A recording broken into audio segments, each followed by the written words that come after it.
नमस्कार मंडळी, स्वागत आहे तुमचं माझ्या चॅनलमध्ये, ज्याचं नाव आहे ब्लॉग विथ भाग्यश्री. फुलं कितीही चुरगळली तरी सुगंध देणं काही सोडत नाहीत. आमच्या खऱ्या भक्ताचीही असंच आहे. कितीही संकट आली तर त्यांच्या मनातील आमचा विश्वास काही टळत नाही.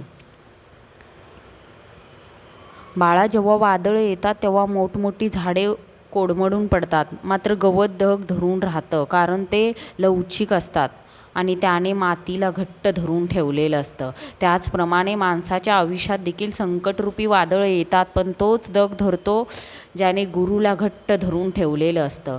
बाळा, आयुष्यात भरकटवणारे खूप भेटतात, पण योग्य वाट दाखवणारे खूप कमी भेटतात. ज्ञान, धन आणि विश्वास या तिघांचीही खूप चांगली मैत्री होती. तिघांनाही एकमेकांबद्दल खूप प्रेम होते. एकदा काही कारणामुळे तिघांनाही वेगळं व्हायची वेळ आली. तिघेही एकमेकांना म्हणाले, गेल्यानंतर आपण पुन्हा कुठे भेटूया. तेव्हा ज्ञान म्हणाले, मी शाळा विद्यालयात भेटेन. धन म्हणाले, मी श्रीमंत लोकांकडे भेटेन. पण विश्वास काही न बोलता शांत बसला होता. दोघांनीही त्याला कारण विचारलं तर विश्वास रडत म्हणाला, मी एकदा जर गेलो तर पुन्हा कधीच नाही भेटणार. चुकीचं काम करताना अडचणी येतात, याचा अर्थ त्या अडचणी तुम्हाला सांगत असतात की तुम्ही चुकत आहात. ते संकेत समजून वेळी सावध व्हा आणि योग्य तो मार्ग निवडा. पण जे कळूनसुद्धा न कळल्यासारखं करतात ते मूर्ख ठरतात. मित्रांनो, नको त्या माणसाच्या आणि नको त्या गोष्टींचा विचार करणं पहिल्यांदा थांबवा. जीवनात जास्त सुखी व्हाल, कारण मागे काय चुकलं यापेक्षा पुढे काय आपल्याला सुधारता येईल हा विचार खूप महत्त्वाचा असतो. जे होते ते चांगल्यासाठीच होते. स्वीकार करायचा आणि पुढे चालायचं.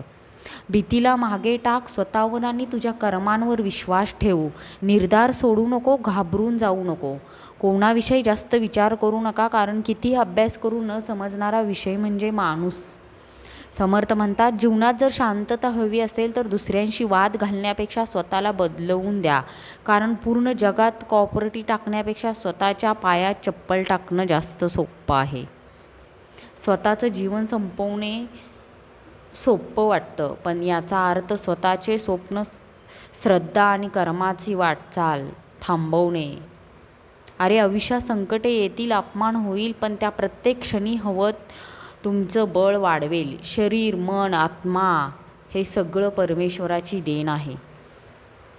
काही झालं तर ठाम राहा. निर्णय चुकला तरी चालेल, पण स्वतःवर विश्वास असेल तर आयुष्याची सुरुवात कुठूनही होईल.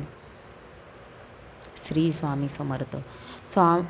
मनात श्रद्धा असेल तर शेकडो कोसावरून सुद्धा संकल्प आणि सेवा पोहोचते. सगळं भक्ताकडून संकल्प करून घेणाराही आम्हीच आणि तो संकल्प पूर्ण करून घेणाराही आम्हीच.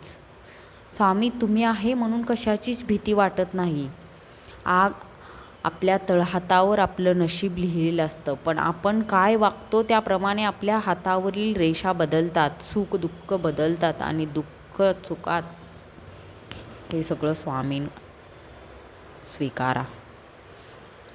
जेव्हा आपण स्वामींच्या मंदिरात जातो, महाराजांचं दर्शन घेतो, तेव्हा महाराजांचं जणू आपल्याला सांगतात, आलायस बस, माझ्यासमोर आलाय आणि तुझ्या दुःखांचा, तुझ्या संकटांचा, तुझ्या विघ्नांचा परिहार मी करणार आहे.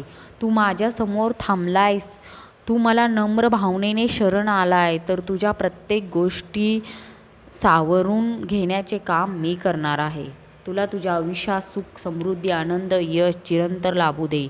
येणारा प्रत्येक दिवस हा उमलत्या फुलाप्रमाणे उमलू दे आणि त्याचा सुगंध तुझ्या आयुष्यात दरवळू दे. श्री स्वामी समर्थ.